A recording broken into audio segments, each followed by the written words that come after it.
So, as per usual, welcome back, everybody. We're doing it again. So nice. We do everything twice. I thought to myself, shall I get up and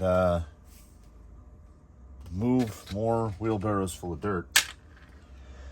Or should I address the thing that I said I was going to address, I don't know, weeks ago?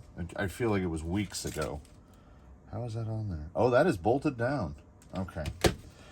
Because Blue Sky High was, I want to say my first basic attempt at LCG. And I had the whole chassis laid out, and I made all these wonderful shock holes, and I had everything done, and I got all these holes for the front upper link, and got everything measured out. And then I now realize that when I was assembling it, the stock shock mounting position is, as you know, right there, because it runs like dumb, like 70 millimeter shocks. And I want to say it's exactly 20 millimeters from that hole to that hole. So I just TRX-4'd it and mounted the shocks down there. And what this does is render all of these holes useless. Like, I would actually like the shock to have a little more lay down to it. And then where the transfer case sits in relation to the gearbox, I had to fabric cobble this center drive shaft because the transfer case now sits lower.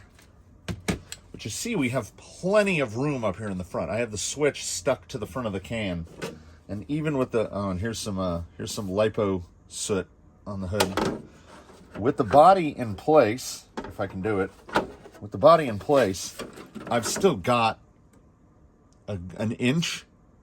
So I thought to myself, well, I don't have an inch.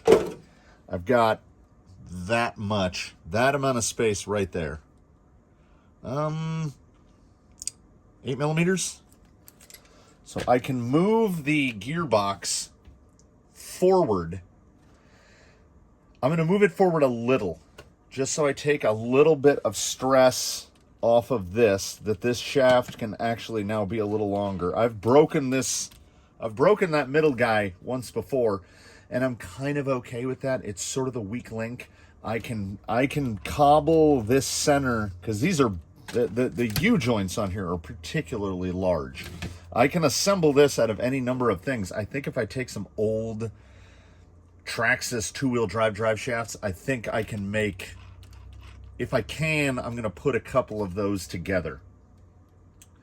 So the way this works is we take it apart, and I do my very best to remember where things go, like what holes are necessary. These holes are necessary, these holes. The body mounts can't move because it's going to run the same body until that body disintegrates. And the JP1 is still in fairly excellent shape.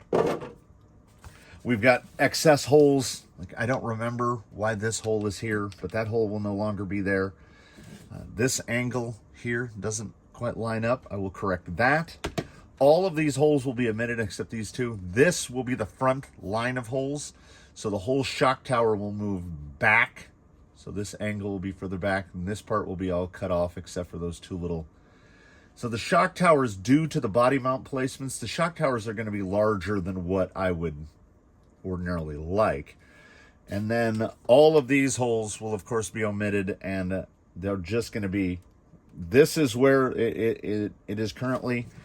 And I think the triangle is a little closed.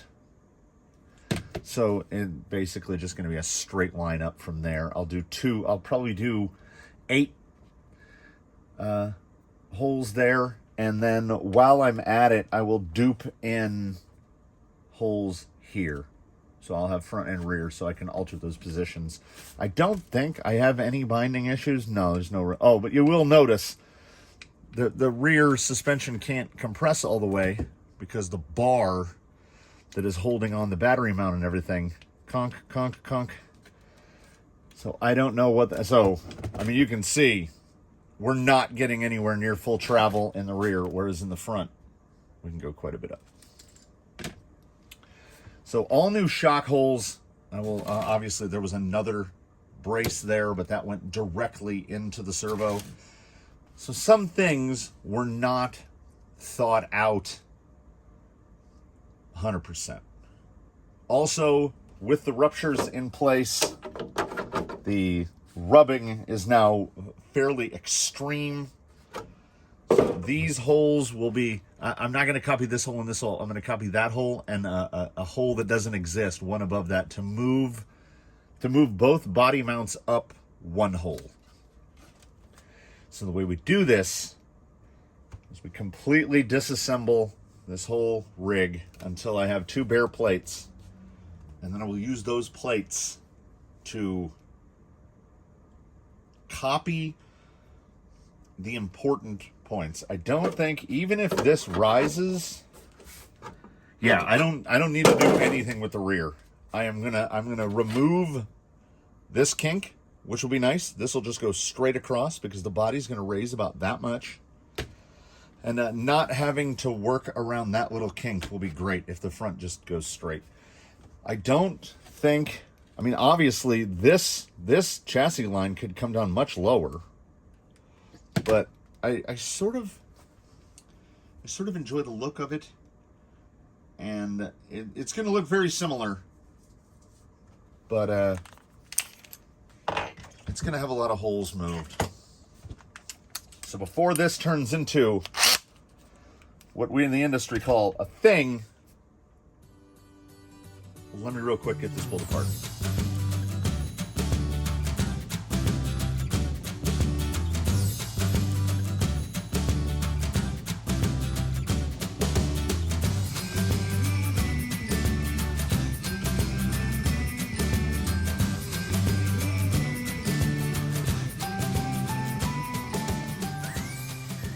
And that's pretty much that.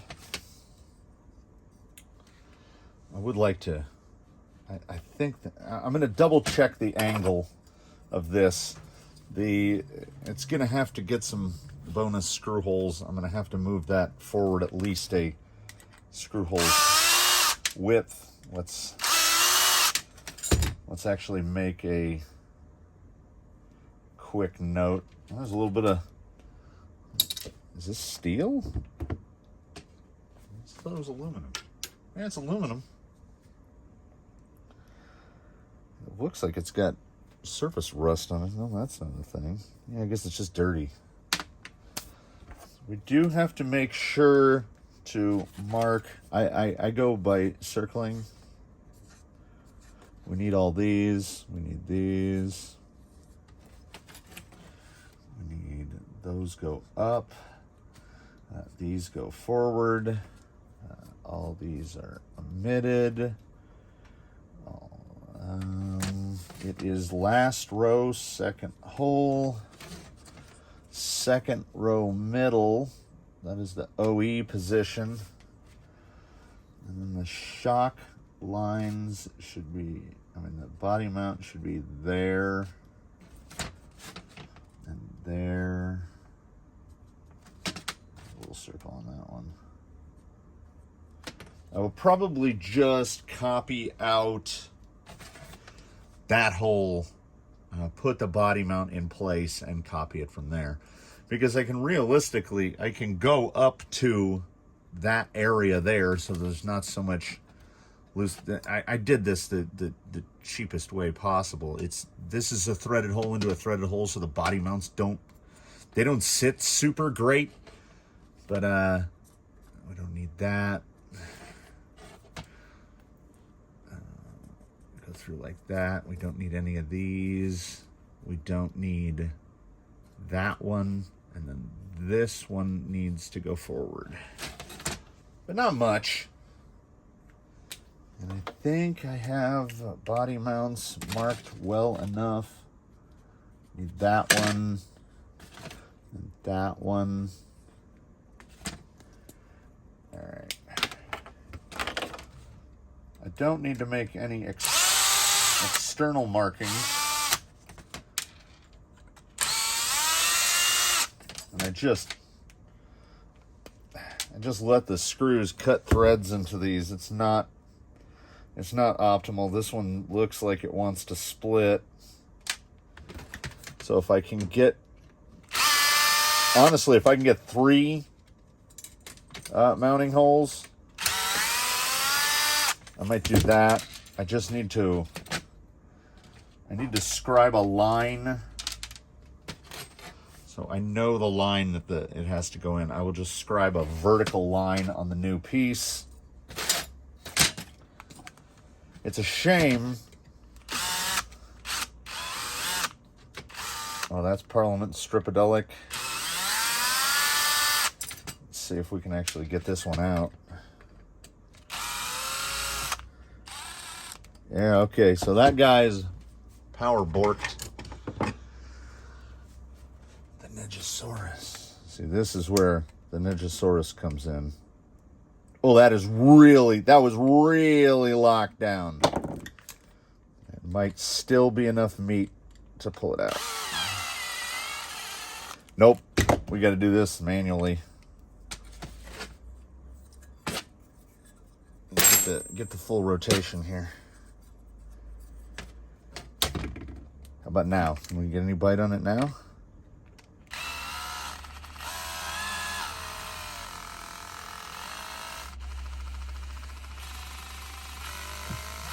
Okay, body mount's off.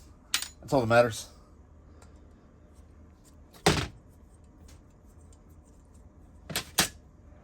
Yeah, oh, that's just, I mean, you can't see on the camera, but that's just smooth on the inside. We did that one in real good. So now, for whatever reason, I tend to like to work from this side. Yes. Though, I mean, we do the clamp and cut, so they are fully symmetrical. But for some reason, I go with left chassis side. What does Victor have to say? Looks like 4 inches. Yeah. 4 by, of course, it's 16 1/4. The next step is something that to me still seems patently unnatural. This is a Jet 3 horsepower table saw. This is a sheet of 6061 aluminum. That's a carbide blade, so it can do this job.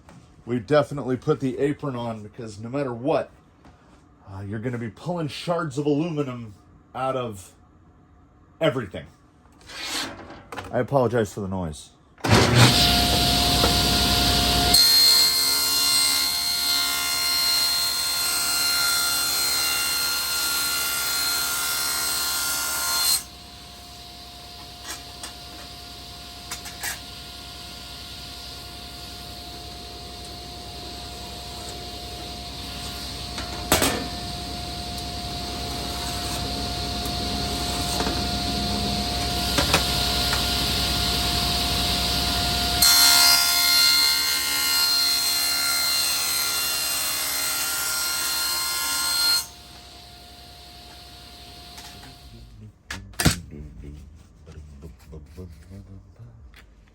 Gotta wipe down.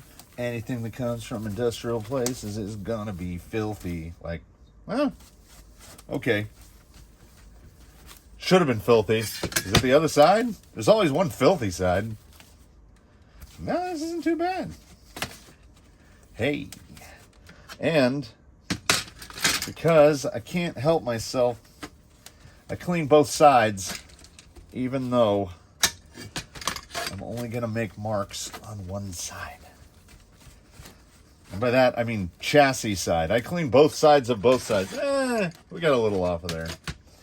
And what looks least, I'm going to say that. How's our flatness looking? Oh, very nice. Yeah, if you can't tell where the seam line is, we're doing okay. It looks like I like to pick the least scratchy side. I think it's this one. It feels like this one. Now I wish I could incorporate smell-o-vision into the proceedings. I don't need to mark the last, 3 inches or so of this. This is luxury. Like, sure, a Sharpie will do the job. And this stuff is like $27 a bottle. But any solvent, any tap fluid, cutting fluid, like when I rough cut this shape on the bandsaw, I just use the best aluminum cutting solution there is, WD-40. I mean, there's no such thing as a distributor cap anymore, so the utility of WD-40 has been reduced by half. It is a great cutting solution for aluminum, though. And you see, even with this super clean,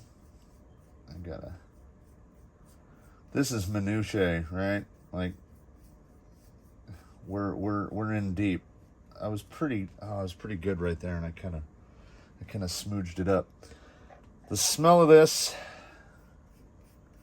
is in the air. But that every little bit of prep. Then what we're gonna do is I only need oh no, I palmed it. I'm blue now. Like, that'll eventually come off. And I mean eventually. I've often thought a foam brush would probably do better at this. But at the same time, would the foam brush just dissolve? I've gotten some really good spots here. And we don't need 100% full coverage. My problem is I try to be stingy because I know what a bottle of it costs, and I try to overspread it. That doesn't really work with Dicam blue. I think we're good. I think it's, well, let's see. I could do a little more. Might as well get down here. The part that luckily I'm a long-time lathe user is I am prepared for how much of this is going to go away. Like, there was a time when that would have annoyed me. Like, you can see 70% of this is going to go away. I'm going to hit this with a heat gun. I did get a little heavy on the apps there. So what we will do, we know that's the front. Let's just get this all the way down to the bottom, right there. And this is an eyeball process, essentially. We eyeballed it in the initial. These holes are all exactly where they need to be, so we do not move those. This hole is where we need it. This hole is where we need it. This hole is where we need it. This hole is where we need it. And these two holes are right where we need them. And that's about it. I mean, aside from that, everything's got to move. I did get the front shock holder. Yeah, okay.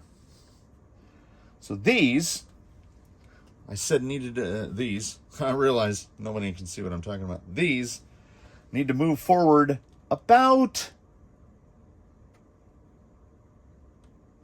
that much. I don't want to go too far and stuff that. I don't want to stuff that bolt into the back of the servo. So we're going to go.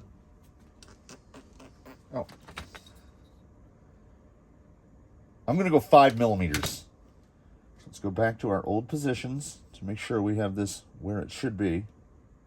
Okay, there we are. We get lined up. I could actually, we're going to need this boy here. This line is not going to change. This is where the Dicam blue really shines. Look at that. Oh, look at that line. That's a nice line. So we know that sits right there. So we're going to go right there. Then auto punch. The CFX-W is not a bad candidate for this because it doesn't, as you can see, it doesn't have a lot. Like if you're not using alternative shock mounting positions, you've got these 4, these 2, those 2. That's really it. The chassis, this brace mount, that's mine. Oh, I need to mark the line for that as well. And I need to draw this line out the rest of the way. Let's try Victor for this job. Ordinarily, I go with something flat contact, but he's got the cork on the back. Let's see how the cork do.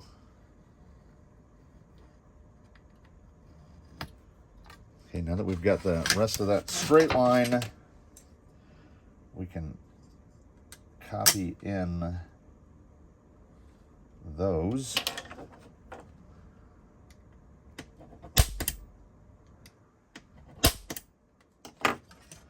I might have shifted a tiny bit of a hair of a bit.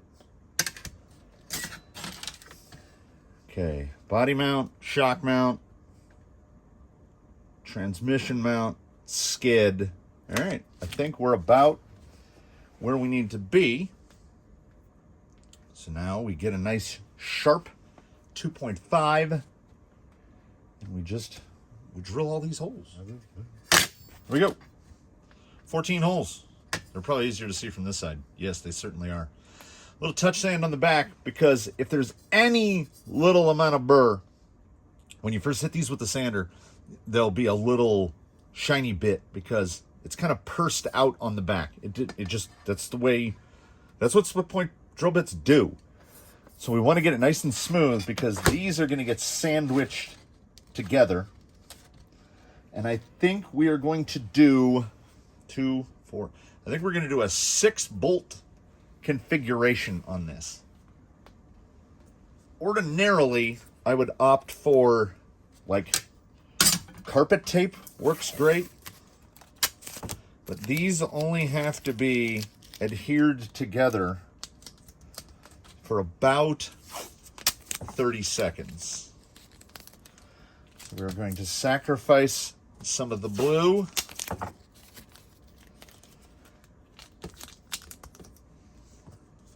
Get 4 spots on here because I don't know where, we don't explicitly know where chassis lines, where the cut lines are going to go. These do not have to be perfect. It doesn't matter. It's all going to get assaulted by the bandsaw. The only thing that matters is that stuff don't move when I drill these 6 holes. And after the 6 holes are drilled, we'll get to the actual important part.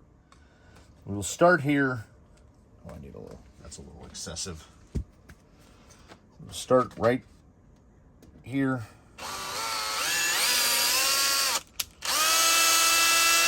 And it takes an extra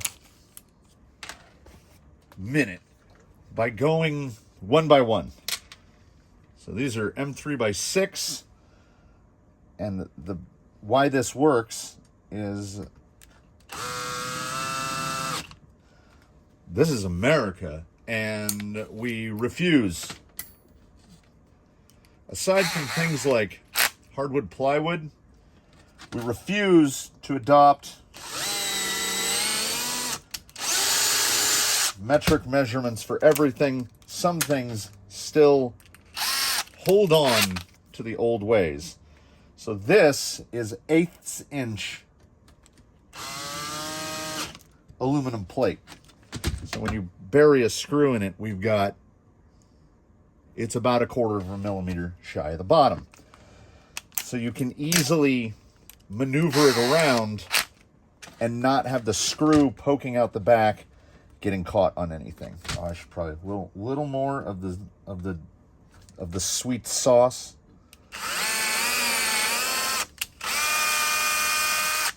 Good old spiral taps. Yeah, see, no, the die chem doesn't wipe off.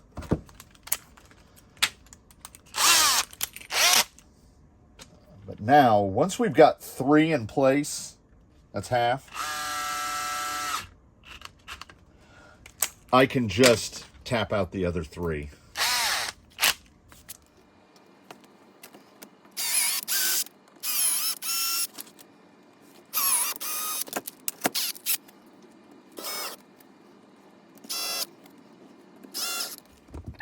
Of course, this is all going to have to be taken apart again, but it's not going to have to be taken apart again until I have all of the holes drilled. So you'll note I neglected to mark the position. Did I not punch it? I did not punch it. So I didn't mark the position of, where did he go? This one. That's not a problem. We catch up. The way we do and why I didn't use the shock mount hole as a clamping hole is I'm super lazy. And what I'm going to do is I'm going to use these guys because I got a nice tight grid on there. I'm going to basically screw this guy down like that and then just use him as the drilling template. If he lined up on the front, that would be even, I can probably actually line it up on the front and just sandwich everything together. So in essence, this chassis will be sacrificed. At some point, I will probably end up cutting it up. It's never going to get used again. None of the holes work. So it was a prototype and it served us well. It will continue to serve us well, as this is that will be the forwardmost shock mounting position for the rear, and this will be the rearwardmost shock mounting position for the rear. And the grid of holes will go this way. And I'm not going to be doing 24 and what is like 30 back there. Once you've driven a rig for a while, you kind of get a handle on what you might need. And I think at most, we're probably going to do 12. We'll probably do a grid of 12. Yeah, probably 1 above, 1 below, and then 4 back. So grid of 12, grid of 12. Yeah, we're going to stick to 12, 12. And then once again, I will use these. Will I use that grid? No. I will use this grid again. So I'm probably going to just bandsaw that out and use this guy to clamp into place, make all my punches, and then they will all get drilled together. Then I can use this as a rough template, because these holes are 3 mil, so I can just get some 10s or 8s. 8s would probably work better. I can bolt this into place, and because I want to follow this line. Everything above is now its own thing, because the shock towers are going to come out in different places. It's going to go a little bit further forward. That's going to be trimmed straight off back there. Anyway, the cosmetic finishing of it, that comes later. I have to drill 24, 18, 42. I got to drill 43 more holes. So I might let you in on a little bit of a layout of where those 43 holes are going to go as it goes. But this is a time-consuming process. So we're going to go here to there so that this video isn't 2 hours long. I'm trying to do one every day. Let's not fill 2 hours a day. Okay, all right, we have drilled some holes. Not actually a ton of holes. You can see here a little spiral action, a little uzumaki, because that screw stripped out. And I managed to get it loose by a little combo Negisaurus and rotate the panels. That's going to be much the same the process to remove that. You see, where is he? See in that bottom corner? Yeah. Just snap the head clean off. Now, hopefully, as that is the default OE shock position, once all the other screws are pulled out, I will simply be able to rotate the two panels and then grab the stud with the old Negisaurus and pull that out. Shouldn't be a problem. Looking at the laydown,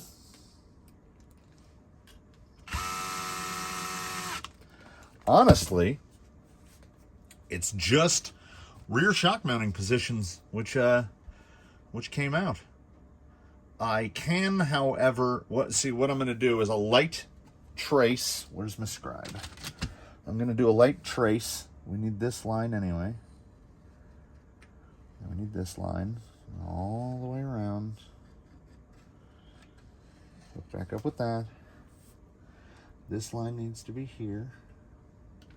We'll do a trace here to see where that comes out. Give a little bit right here. And I think, oh yeah, a little bit right here. I think that's it with them clamped. And then I will go from there. I found out the true dangers of using non-graded screws. Some of those 6mm have been dialed into more than their own fair share of chassis plates, and they should really just be discarded after a couple of uses. I've dug out some graded 6mm here. I have almost all the screws out, but when you drill pieces attached like this and then tap pieces attached like this,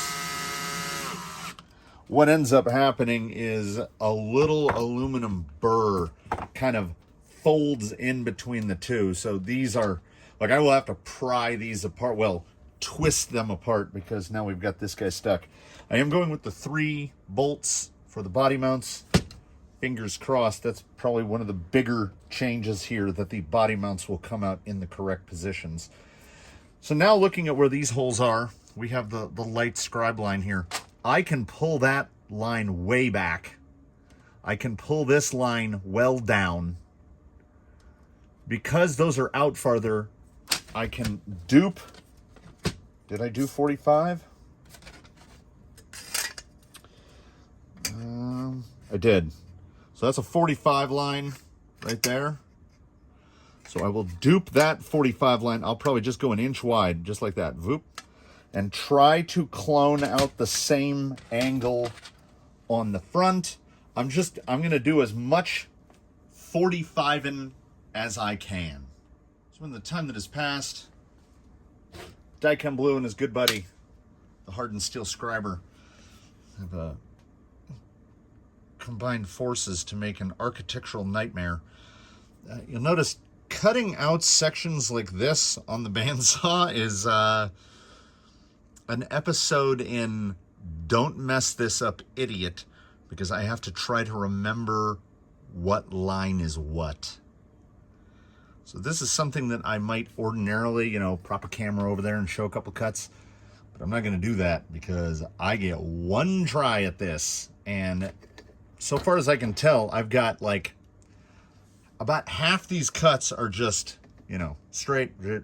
So this guy, well, we'll see. We'll do a little overlay, and this chassis is getting quite a bit smaller. Like, there's going to be much less of a footprint. At this point, you might ask, how many steps have you skipped this time? What have you not shown us? Well, there's there's what it was. And here's what it is. It's not altogether that different. Yeah, let's go here. Well, let me just, you know, okay, big enough to keep, big enough to keep.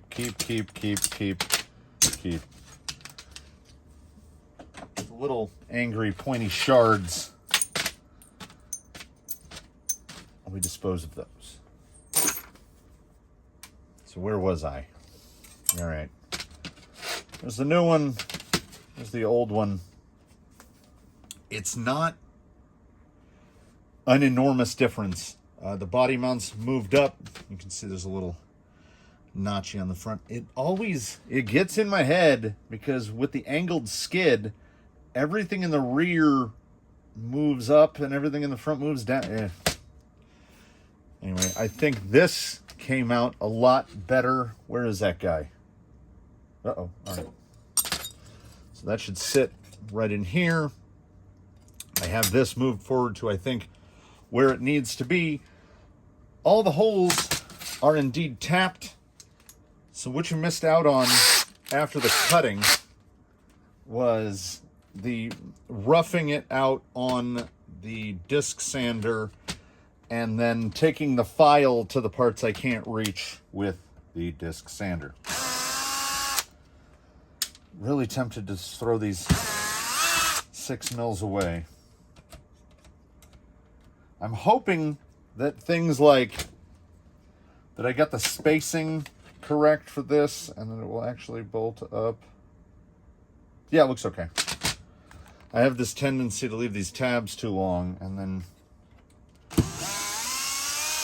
I can't get the bumper on.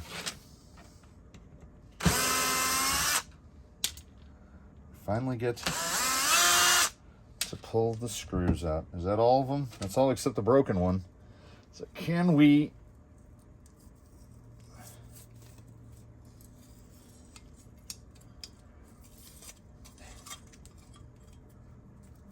This is working. Oh no, it's definitely working.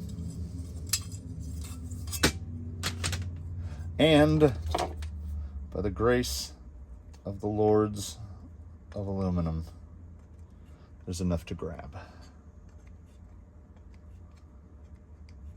All right. Get this off, if I can get the last bit out.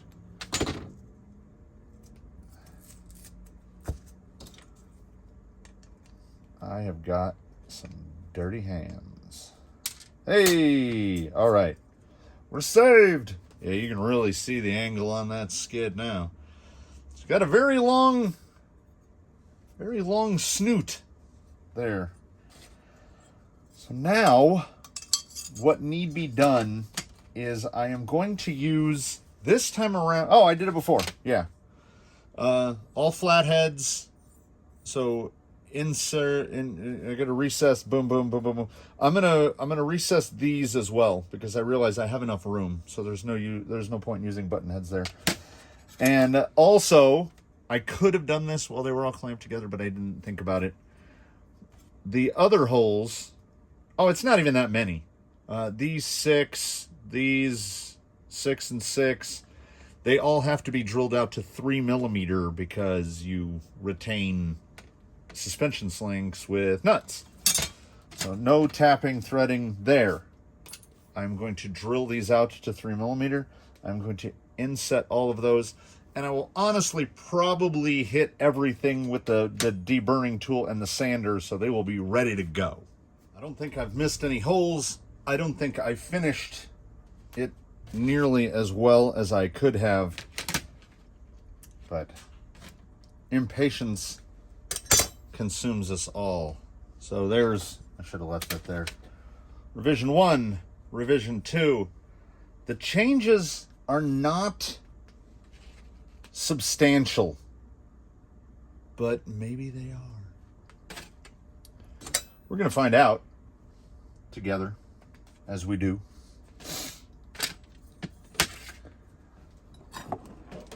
Let's try to get, how should I do this? Attempting to insert a whole vehicle. All right, let's go skid. Because I decided, I made the executive decision to just countersink the inners, because I was pretty proud of myself in keeping 14, in keeping the total number of fasteners pretty small. Most of this guy is 12s. Whatever that is, it's too long. It is clearly not the screw that came out of it. Hey, I've lost a couple fasteners. Just go with a couple 12s. I thought I had mentally sorted it.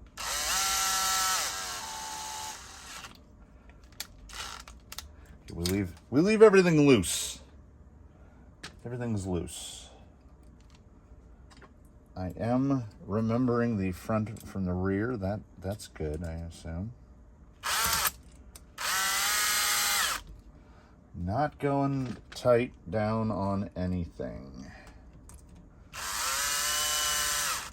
If memory serves, that should be, I think that's the shock hole.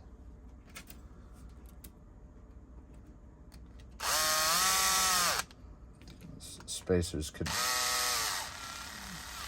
stand to be remanufactured. Did I clear it? Oh yeah. Oh yeah. That was a concern on the guesstimation of the positioning for the rear chassis brace /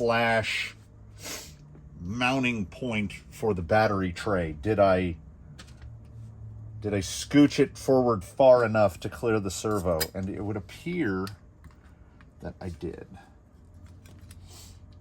I don't think the servo comes up high enough. I can't see. I can't see. All right, we're gonna have to put that in after the other halves are on. It's not going. Can we turn this around? I should just turn the whole parts tray around. I suddenly have the sniffles. I have very gray hands too. I don't know how well that shows up. So far so good. I get this, I think, okay, here's a self-defense moment. I think I didn't go as deep into the filing and finishing as I ordinarily would. Oh, I'm sorry for that. Because I felt like the cut line down here, I felt like it wasn't right. So I feel like I can take more unnecessary material off of the chassis plates. And if that is the case, I'm just going to have to refile it all anyway. I wish I could get a brace of some kind in the front. I can put, no, I can't. Yeah, I did not drill any extra holes out of concern that, I'm not 100% sure where everything goes. That fits pretty tight. All 12s here. This should help pull the whole affair together. Yeah, it's a bonkers looking thing. He was bonkers looking before though. So, did I cut that in shallow enough? Nope. Ah. So there's our first sticky point. The chassis rail is a millimeter too long. If that. I'm just going to hit it with a Dremel. I don't remember where I left you. I just remember where I found you. I ended up outright Like, I think I snapped one 10 millimeter. I had another couple strip out. I had one of the screws that holds the battery mounting plate strip out. That one was not fun to get out because it was stainless. I realize now I have there's nothing in place to hold like wires. The wires are just dangling down here. I mean, the servo lead is just hanging out the side. So that was something that I hadn't, I think I just had a zip tie around the middle of the chassis to go to that. So there will be some small holes drilled in this. Well, some 3 millimeter holes drilled in this so that I can tighten up, not just tighten up the wiring, but get the wiring to where stuff isn't just going to fall into it. I realize now I also have about 5 millimeters of axle stub sticking out past the rim. So I think it's quite likely we are going to go to some wider hexes, which I think I already have. I believe this uses the same as an axial wheel hex, so we'll slap some of those on there. The attitude, the ride height, should not really have changed, I don't think. I raised the body mounting position. That is indeed higher. We'll see. Yeah, this guy is just, I got to do something, otherwise it's hanging in the drive shaft. One possible issue that may arise is now these used to touch. So I moved it forward that far and I cut the edit. Can we see, where's the servo? It's now zero clearance. The front of the slipper shaft touches the servo at, although, I mean, full compression like that isn't generally a thing that happens. This is a low flex rig. He's got under 3 inches in the front, maybe 3 inches in the back. It has never seemed to impact him negatively. Yeah, that's better on the body, for sure. It now looks like it's sitting way up there, but this body doesn't weigh anything. Pull out the radio. Can I still reach the switch behind the body? No. I'm going to want to relocate. I used to be able to just reach up here through the front and turn the switch on. Not so anymore. Hey, I plugged everything into the correct extensions. And everything still works. You can see the wire riding on the top of the center drive shaft. So that drive shaft length, I'm a little worried about. But this gives me a lot more options now that it's longer. I can fiddle with that. Also, I did not alter the link or shock positions. They are in the same positions that they were previously, because I want to see if essentially it's geometry changes. I'm already seeing that as it sits, the rear shocks need to go one hole higher, because something happened to make it so the rear end is sitting about that distance higher. I guess instead of going up a hole, I could have gone forward a hole. So, as this was enough change, I consider this, some substantial changes were made. And I can already see now, looking at it, there's a lot more of that chassis that could get cut out. But I'm not mad at it. Actually, when you set the body, the rear officially can't go any lower. The underside of the little fake bed box. So the bed itself is essentially sitting on the aluminum. That's as low as the rear will go. As I made the top of the tower comes up higher. How are we looking here? Still a little bit. Tires dead center in the rear, a little forward in the front, which is, I think, going to help. Yeah, we shouldn't have any issues in the front. So the only thing left to do now is see how old Blue Sky High does on the rocks before the little finishing stuff goes into play, tightening up the wiring. I think one of the extensions that's on here can go to a shorter extension.